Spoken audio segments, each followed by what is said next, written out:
Hello and welcome to the Apex Magazine podcast. I'm your host and producer, KT Brisky. What's up, listeners? Welcome back to the podcast. It's another exciting month with another exciting story, and I hope that you've been doing well. How's your July going? Have you been making good choices? I certainly hope so, because as this month's story points out, the choices that we make have ripple effects that spread through the rest of our lives. And if you've ever wondered how differently your life might have turned out, how different a person you might have been, had certain key events gone a little differently, well, do I have a story for you. Listeners, I am pleased to present this month's story, When You're Ready by M. Ian Bell, narrated by Norman Hussey. So sit back, relax, and let's have a listen to episode 60. When You're Ready by M. Ian Bell, narrated by Norman Hussey.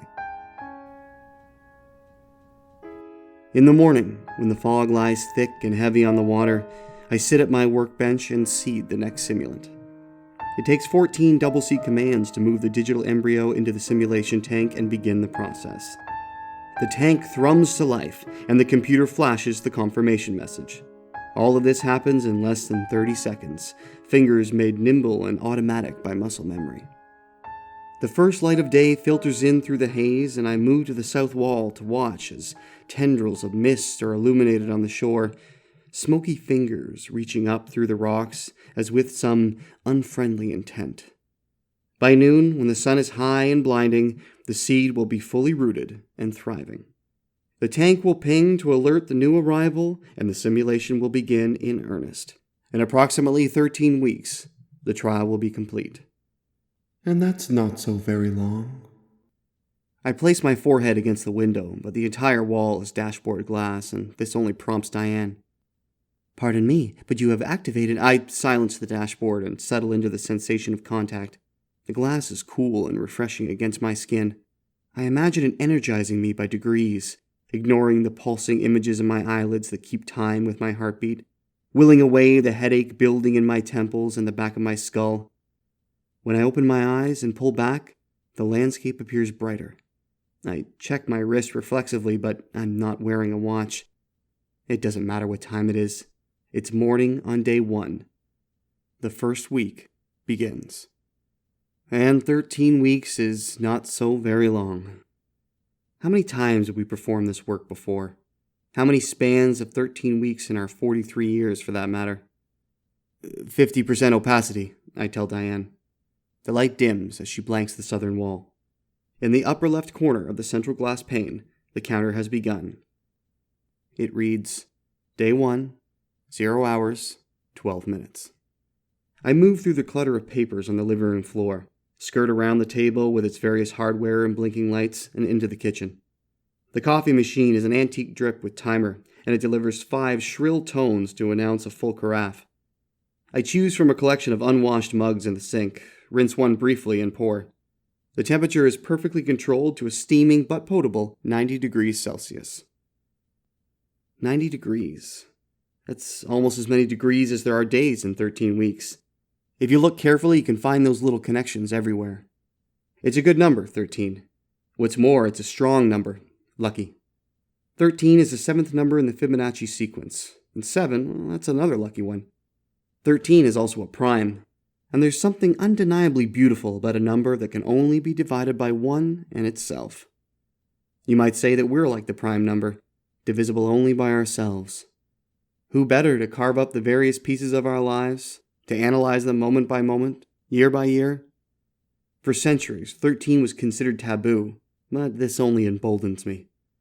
It makes no sense for numbers to be malicious, cursed, unlucky. Numbers are what hold the universe together, what make all of this possible. I wave my arm slowly in the direction of the living room, taking care not to spill the coffee in hand, as if to emphasize the point. But the sleep debt I've accrued makes my thoughts disjointed and my intent hazy. Is it your simulation you speak of? Or perhaps the world beyond? The endless blanket of fog that spreads to envelop everything? You tell me, Diane, I respond. But we haven't been talking, and the dashboard has learned to ignore this phrase. I place my hand against the counter and lean back until my hips make contact. Raise the coffee mug and sip slowly. Eyes in the dim blankness through the windows. And in the foreground, the simulation tank, whirring and flashing its green indicator light in time with my heartbeat. The buzzing metronome echoing in my head, the pulsing on my skin and in my bones. 13 weeks remaining. The first run was a good one, but fundamentally flawed. It started out like all that would follow. Gestation was smooth and finished without incident. The simulant was a healthy boy, born of the best environmental conditions. All the necessary nutrients were supplied, no sudden movements or impacts, cortisol levels low, a soothing white noise and the gentle thumping of mother's heartbeat to lull him through those 40 prenatal weeks. At automation speed, this takes the computer 12 hours to simulate. The household was built with exacting parameters. A 2-story home on the coast, surrounded by trees packed tightly like neatly trimmed code. An older brother, of course, Jiang. He was almost 2 when the simulant was born, and he cared for the baby, both as family to be protected and plaything for amusement. Playtime was limited to maintain optimal conditions. No throttling the newborn, hands wrapped tightly around the neck. Jiang beaming a beautiful smile, his loving intent unclear beneath the marks he always left. No, this Jiang was more careful, more doting. He loved the simulant as a parent would. He taught his younger brother the most important elements of living well. How to read, where mom hid the sugary snacks, how to swipe into the video account on the handheld for Disney cartoons. He did not teach the toddler to turn on the stovetop glass. He did not teach him to place both hands on the surface, like you're playing the drums. He did not laugh and hoot at the sound of his brother's screaming. There is nuance to this, of course. It became apparent in the first dozen runs that the head injury at 2 years old could not be avoided. Painful though it was to watch the tiny simulant with blood pouring from his scalp and into his eyes, this would be a necessary event. It would never be clear why Jiang pushed his brother down the staircase, but the computer code requires no motivation. Removing that moment from the environmental context code would render the simulant too soft, too fragile. 11 days into the simulation, running at review and response speed, the first simulant was pummeled in the elementary school bathroom. A weak kindergartner taking blows from a monstrous second grader. He had not been alert to the footsteps echoing down the hallway, ears ever pricked up for the slightest of movement. He had not been prepared when the door swung open and slammed against the bathroom wall. It did not matter that I had written the code, that I had programmed this very incident. The simulant's response was organic. It could only be directed, not programmed. This one was not directed carefully enough. Some preparation was lacking, some vital caution that the original Jiang had driven into his younger brother. It would have to be harnessed, while leaving the fewest scars possible. Without it, there were too many hazards lying in wait to prey upon his innocence. This simulation was all downhill after kindergarten. It was scrapped in the 4th week after a suicide attempt at age 14. There would be many like the original sim, the first branch on this sprawling bifurcating tree. I thought of these as the first gens, although really they were just the first chapter. They were all about preparing for the ultimate childhood showdown. There was a balance to be struck between the relationship with Jiang and the inevitability of the bathroom incident at age 5. Almost all followed a similar timeline, with occasional random deviations. The simulant often hid during the bathroom encounter in kindergarten. Safe for another day, a showdown with no climax. Itself a type of resolution. Refusing to choose action is, in itself, a choice. There was one unusual first-gen sim who actually stood his ground during the bathroom incident, pretended to be washing his hands while his attacker approached from behind for the headlock. But as he reached forward, the sim grabbed him by the arm and pulled him full force into the mirror. Shattered it to pieces and broke the boy's nose. It was a triumph of childhood. This sim was well indoctrinated by Jiang, but perhaps too well. At 10 years old, he shone with joy as his parents brought home their very first puppy. The simulant later took it out back and opened it up from neck to groin, out of curiosity. The simulation was terminated in the 3rd week. It does not take long for the latest newborn to move through his first chapter. I watch with mild interest as he is born and goes through the first years of his life at home in Mid-Coast, Maine. A review and response is necessary at this age. The environmental code has been reworked and refined dozens of times. Mom and Dad remain invested, only a bit more than the first go-round. Too much doting has proven to fundamentally change the path of the simulant. They make sure he is cared for. Jiang beats a toughness into him that falls just on this side of abuse. He hears the second grader coming down the hall and exits the bathroom early, just in time to meet him at the doorway. I adjust the tank speed to a crawl and scan the sim's face, displayed in towering 2 dimensions on the dashboard glass. The exact conditions of this encounter are new. With the door thrown open, he runs directly into the boy, surprising them both. The momentary loss of poise can be seen in the code of each boy, scrolling lines of text in the corner of the glass. And perhaps it's enough to throw the attacker off his game. He pushes the sim and grimaces with anger. The sim pushes back. There's a defiance on his face that gives the attacker pause. And then, the encounter is over. Nicely done, I muse. I blank the dashboard glass and all that remains is the counter, in a soft white font against the gray haze of the world beyond. Day 11, 8 hours, 36 minutes. The days that follow are the blur of the coastal fog that rests upon everything like a final, damning edict. I hover between the coffee machine and the simulation tank, amped up until the tremors are smooth and the mind blank, a zen-like present tense that feels of nothing. I toggle the dashboard, alternating between the endless lines of code and the flat 2-dimensional rendering of events and fast-forward. The moments between kindergarten and 6th grade are fairly constant lately, but there's no telling how this calm determination might play for the simulant. I keep the pace just above review and response, the editing speed that allows me to catch pitfalls in environmental code and adjust accordingly, lest the social context of the simulant's world affect an undesirable change. The tank continues to hum and whir, the green light blinking in pace with the speed of the simulation.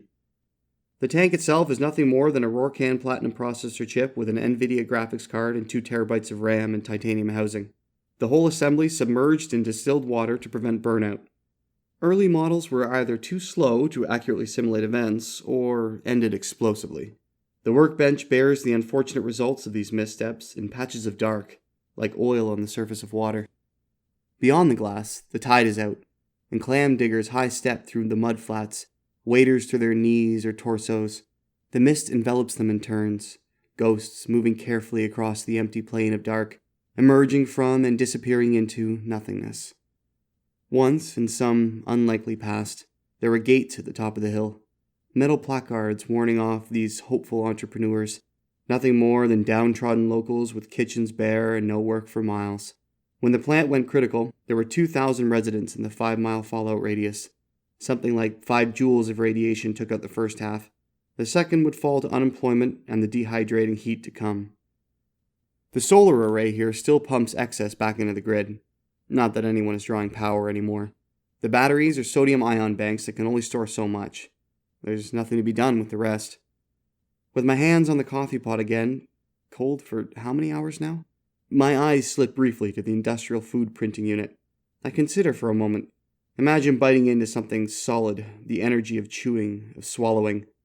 Would it dull the stinging pain in my stomach, or only add to it? The awkward fumbling chapter of middle school is where we find our simulant at his most vulnerable. It is the first moment he truly knows love on a visceral, heart-crushing level. He can see now how empty and meaningless the phrase his mother always bandied about, absently chanting those 3 simple words, with eyes glued to the dashboard glass. Her media accounts churning out the pristine lives of urban mothers in their high-rise castles, all gloss and glimmer. He responded in kind, but he realizes now the crucial element that was always missing, to look in the eyes of another. Direct contact with the soul. Instant uplink, like a satellite feed. The simulant holds hands with the boy in the falling light of a summer evening. Sun just starting to dip into the sea, even at 8 o'clock. I slow the simulation speed to watch as he locks eyes with the fair-haired classmate, the close friend with whom he spent endless hours in VR, storming enemy bases on some far-off planet, or stolen knowing glances from across the room in detention, each boy writing out his half-hearted apology for the playful impulses of adolescence. It lasts only a moment, but it's the only moment that seems to matter. I relish the 4th week for this brief encounter. What does he know in this moment?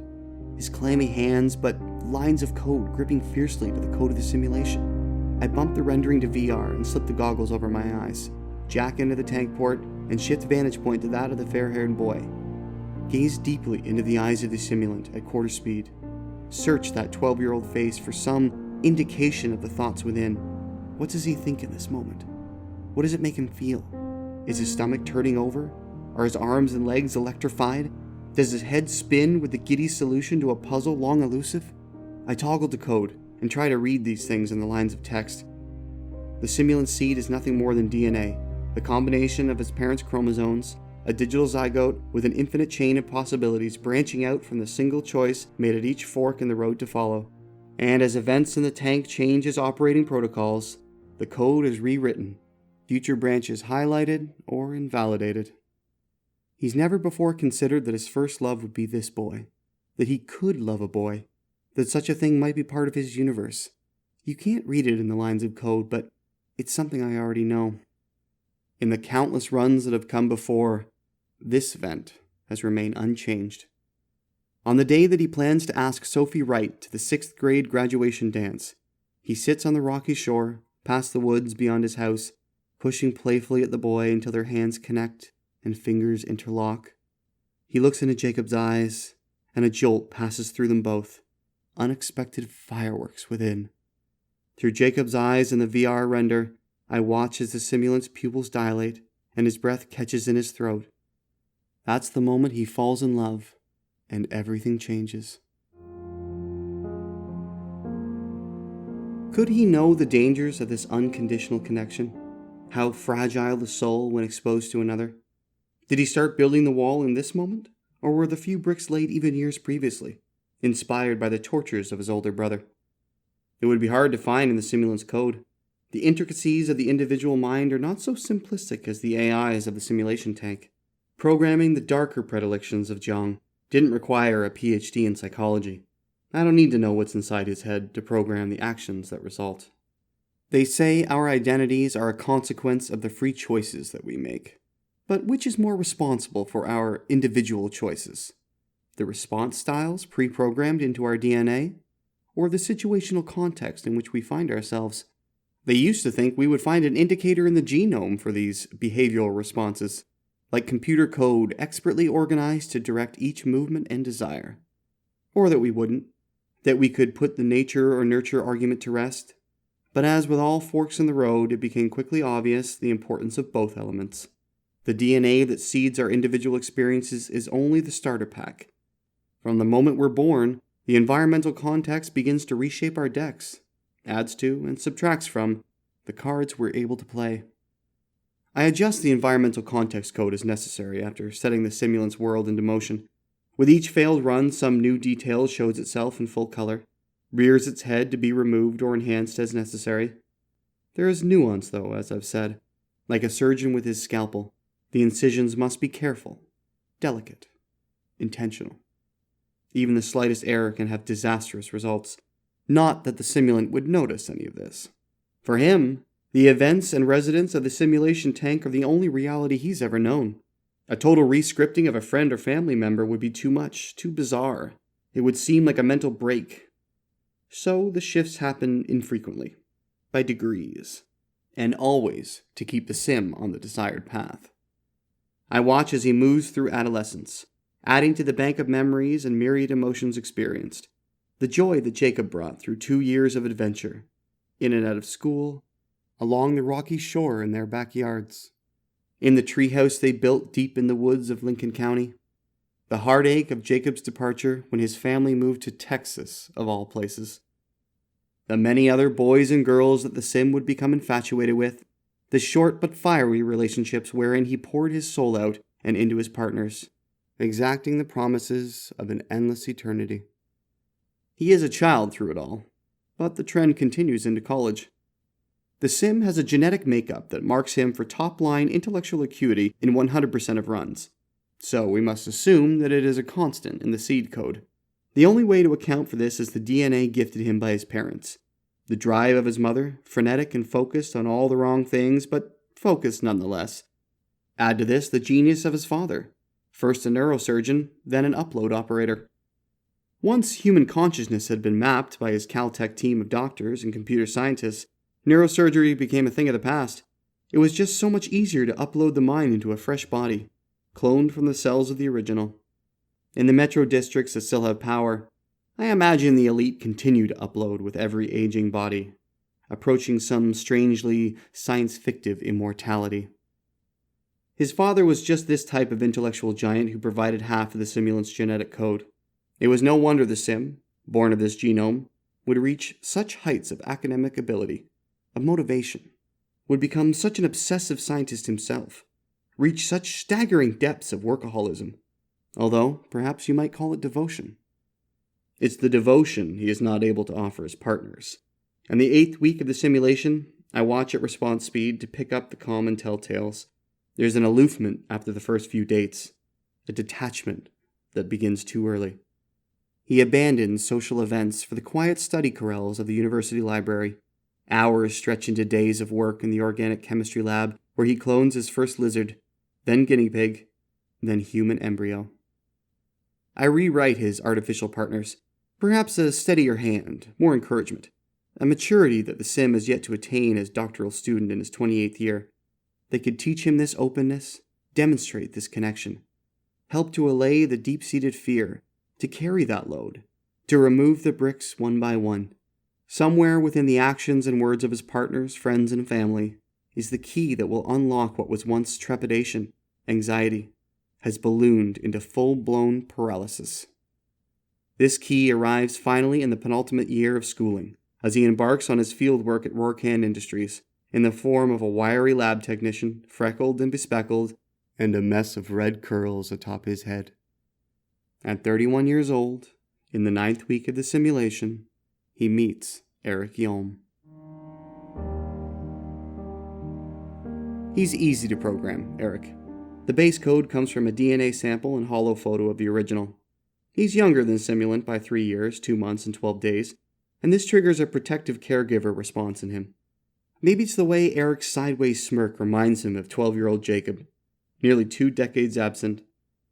Maybe it's the sheepish way he looks over his rectangular framed glasses from behind the microscope, stealing glances as if guilty of some puppy's indiscretion. Or perhaps it was John that developed the caregiver in this simulant, paradoxically stitching this primary directive into the young recipient of his relentless goading. As a living, breathing organism, it is your obligation to protect life at all costs. This is how he comes to care for Eric, as protector, as support. But Eric does not need this quite so much as the simulant, who has already erected a wall of stone and iron, barbed wiring and shards of glass, and the placards emblazoned upon his stoic face, "Keep out." It's a challenge, but not insurmountable. It is not the challenge of Simulant's past. Those walls of towering ramparts, hot pitch ready to pour on suitors at the gate, or flaming arrows to rain down upon the enemy, seen in every passerby, acquaintance, every slinking shadow in the night, the perfect apprentice to carry Jiang's torch, made in the undiluted image of his older brother. No, this simulant is salvageable, but just. The balance is delicate. In the scrolling code can be read his uncertainty, his hesitation. It's seen in blood pressure and pulse, the catching of breath, the tightening of the jaw muscles, and at the momentary locking of eyes with the young technician, smirking and blushing and turning aside, the softening of the simulant's tension, the electrodermal responsiveness of the skin. It's certainly visible in the code, but spills across the dashboard glass, highlighted by the dense fog enveloping the house. It's as clear as a VR render. I throttle the speed up to automation and let several months pass in the simulation tank. Eric's code is designed to pursue the simulant and requires little on-the-ground tweaking. The simulant runs organically and can only respond to his seed code, develop behavioral patterns, and environmental cues. It will not take long before they move fully into each other's orbits. I push back from the table and keyboard. There's an aching stiffness in my arms that spreads throughout my trunk and into my legs. I stretch deeply and slowly get to my feet. "Let me know when they come into physical contact," I tell the room. "Acknowledged," responds Diane. She'll be 4 hours before she pings me, give or take. It's dusk, or dawn, probably, judging from the ambient light through the fog. I glance at the simulation clock for a hint. It reads, Day 73, 14 hours, 37 minutes. But it doesn't reflect the time of day. The analog in the kitchen is showing 6:45, which also doesn't help. I'm overcome by a need for sodium. Print a bowl of salted peanuts, beef jerky, and a glass of yellow Gatorade. I quaff the sweet and sticky drink and take the bowl of peanuts upstairs. 2 floors up in the glass-domed observatory, I'm only mildly surprised to see that the blanket of fog reaches a mere 10 meters to the second story of the house. Beyond a sea of gray, kilometers of nothing to the south, in the middle distance to the east of Harper's Lighthouse, reaching through the blanket of fog, empty of light these past 10 years. Not even the lamp remains. Electrical components were the first to go when the looting began. I can only imagine where the megawatt bulb is right now. Probably nowhere, illuminating nothing, poking through the rubble of a derelict compound, glass shattered, filaments exposed. Not that there's need of a lighthouse, not many ships on the water these days. I chew a handful of peanuts thoughtfully for several minutes, thoroughly and completely, savoring the tang and the slow, methodical muscle contractions in my face and neck. Stretch on tiptoes, twist left and right, sit down on the rounded sofa, and recline for just a moment. It's a moment that stretches on for an eternity. The light outside creates a soft glow that can be seen through the eyelids. I consider it briefly before I'm pulled under and into the dream. The dream is not new, but the simulant is. His base seed code is drawn from the DNA of higher beings, stronger ones. His 46 chromosomes are perfectly aligned to presage a social-emotional balance heretofore unknowable.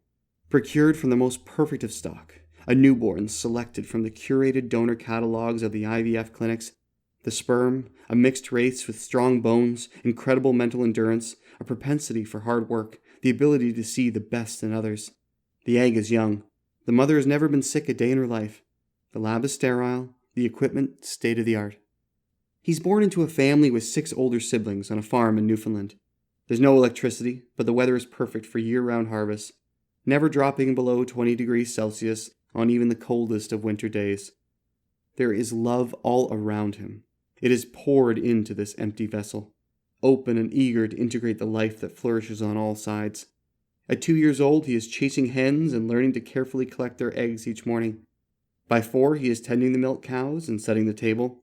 He sleeps on a bed of straw and wool blankets, knit from the sheep they shear each spring, which he learns to do, with help from his older sisters, when he is 6. His brothers teach him that it's okay to cry after he kills his first deer. His father is doting and sings him to sleep each night. His mother is firm but exudes a warmth that wraps him up like a protective blanket. He learns the value of hard work. He learns to love his fellow man and woman.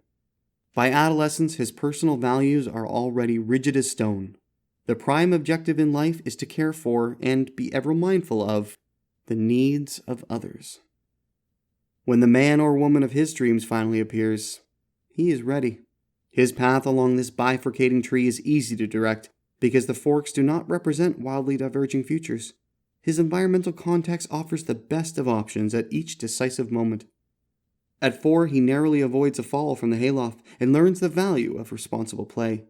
He takes care from then on, remembering the sickly swimming sensation in his stomach as gravity pulled him over the edge before he was grabbed by the overalls and pulled back into his sister's firm grip. Or he falls from the hayloft and breaks both legs. The incident cripples him, but briefly. It redoubles his fierce determination to push beyond his limits. He joins a local youth cross-country team at 8 years old. They practice on the overgrown track of the derelict high school, empty these past 10 years since the public grids went down. By 12, his legs are stronger than ever. He's the fastest boy in the surrounding villages. When he's 15, his father survives the worst influenza in a decade or more. There's nothing to fight it with. It's a marvel he pulls through. He's a constant reminder of the fragility of life, the importance to make the most of every single day.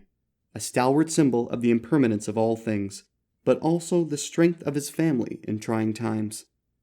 Or his father succumbs to the worst influenza in a decade or more. There's nothing to fight it with. He draws his final breath with a resigned but warm smile, gazing into the simulant's eyes. Forever after, he's a constant reminder of the fragility of life. The simulant cannot help but recognize the importance of every single moment.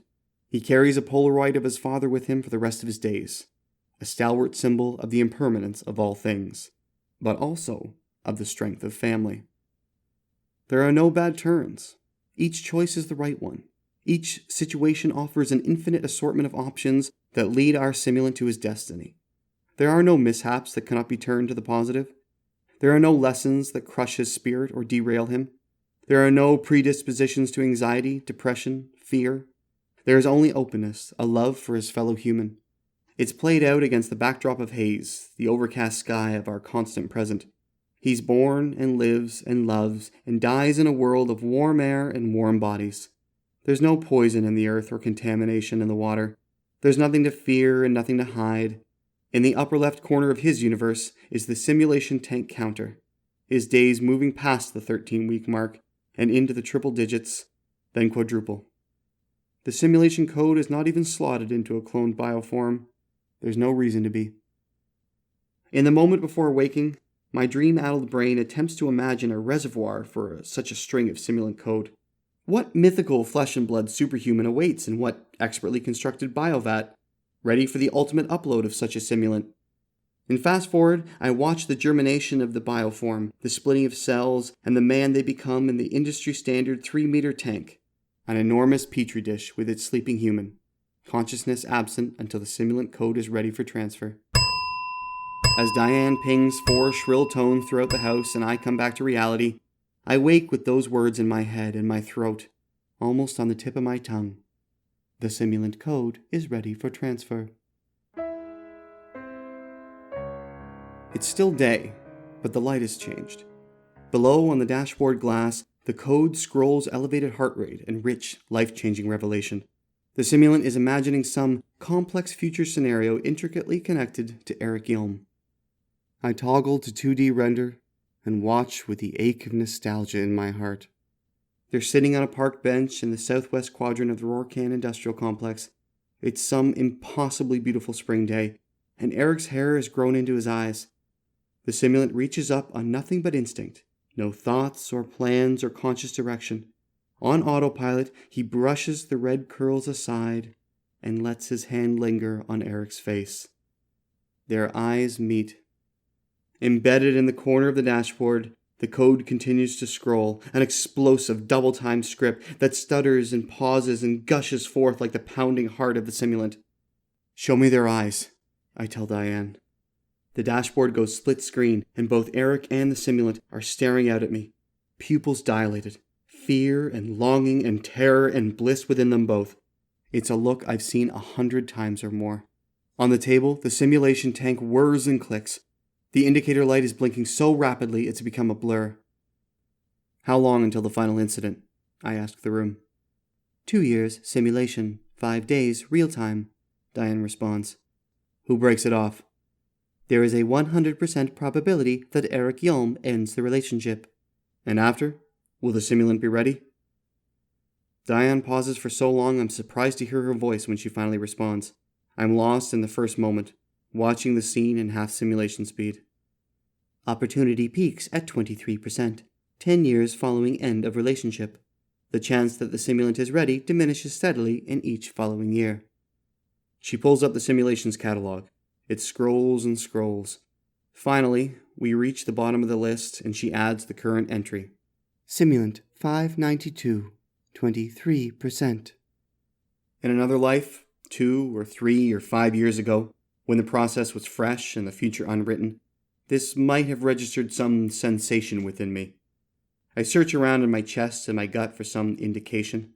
There is not the characteristic crushing blow of the first 30 or 40 runs. There is no gnawing despair eating its way in from the haze beyond the dashboard glass. I feel what might be the gentle stab of hunger in my stomach, or maybe an ulcer. My head is cocooned by a blanket of thick cotton. My vision is the blank blur of the outer sky, a fluffy mound of wool freshly sheared from an army of sheep, bouncing through the pastures of some imaginary Newfoundland farm. "Please advise," Diane says. "Toggle to code," I tell her. I don't need to see this scene unfold. I don't want to know whether the hunger pang in my gut blossoms into the cresting wave of longing forever unsatisfied. Run him to the end and let me know what happens. It will be 10 days real time before the simulation is complete, and nothing to be done in the interim. Environmental code is meaningless now. Eric is the only thing in the universe that matters, and he's written to a completion that falls as close to perfect as is humanly possible. What matters is the 33 years of experience behind our simulant, the way his behavior has been shaped by the events of his life. It should be easier, of course. We should be able to write the simulant's code at any age. How much easier to program a simulant who is the strong warrior of Newfoundland, made to love and be loved and to build no walls inside or out, to live a life of connection and welcome vulnerability and acceptance of all the things he cannot be, to know the beauty within himself and all he encounters, to know the perfection of his own imperfection, to be at peace in his own skin. We couldn't write a full-grown being like that. There's no way to just write the complexity of a human adult consciousness. Any upload operator will agree. Still, that wouldn't stop us from seeding the DNA of the dream simulant, or writing an environmental context code that puts him in that dream family on some dream farm. But it wouldn't be the same. It wouldn't be this simulant. It would be some other entity, someone we've never met. More importantly, someone Eric has never met. Someone he would never recognize. I leave Diane to run the sim and descend again to the underground, where the bioform waits like some basement-dwelling ghost.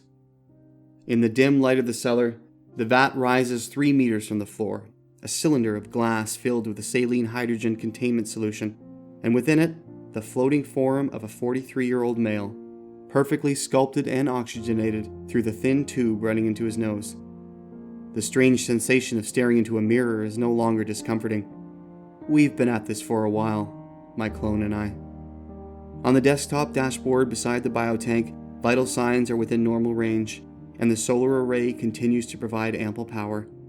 Pinned to the corkboard above the desk is the photo of us in those early days, before I lost Eric to my insurmountable psychic blocks, before the walls that Jiang began cementing were completed, unscalable, before the fear drove me from the only man who could see my demons, who was able and willing to fight alongside me. I can't even remember where we took this photo, but in the distance, behind our rosy, smiling faces, snow-laden branches paint a picture of some distant past, those winters that are years long gone. On the back of the picture is Eric's perfect script in ballpoint pen. "When you're ready," it reads, "come find me." It was all that was left of him when I returned to our apartment that fateful day. And I knew, in that moment, somewhere deep within my being, in some voice that spoke the inescapable truth, that I would never, never be ready. I had not been built that way. The 43 years of my environmental context had made that abundantly clear. I will never be ready. No. But he will. I put my hand against the biotank glass and let the coolness sink into me. He's been growing and waiting a long time now, but soon the wait will be over. In 10 days, Diane will tell me that the simulant has failed. 23% is an impossibly low chance of success, but it leaves me encouraged. After all, 23 is a prime number, and it's the highest percentage we've seen in years. The perfect simulant could be right around the corner. It could be next. In the subdued light of morning, I wipe the simulant's code and seed it anew, imagining what it will be like when he strikes out in the flesh in search of Eric. Ready, finally, after 10 long years, to reunite with his one and only love. The counter begins. Day 1, 0 hours, 1 minute. In 13 weeks, he'll be ready for upload.